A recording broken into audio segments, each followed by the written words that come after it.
बाबा बाबा की जय हो।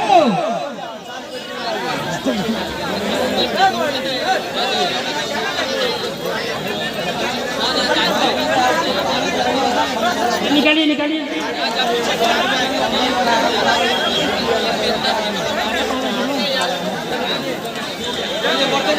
सभी लोग माँ भगवती के दर्शन करते हुए जाएंगे।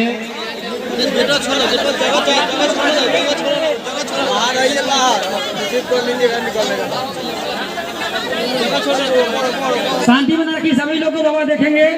सभी लोग माता रानी के दर्शन करते हुए जाएंगे।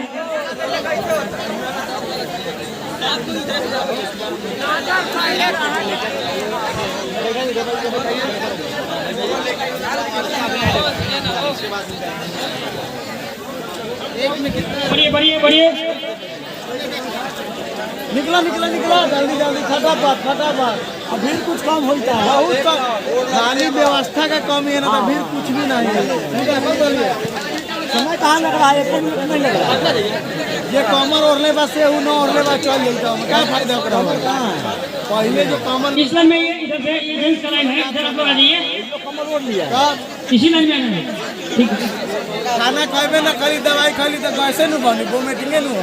पहले खाना खा ली तो फिर काले कम्बल वाले बाबा की, काले कम्बल वाले बाबा की। लेट नहीं वो लगी है भागी। आराम से ही हो। भीड़ नहीं है।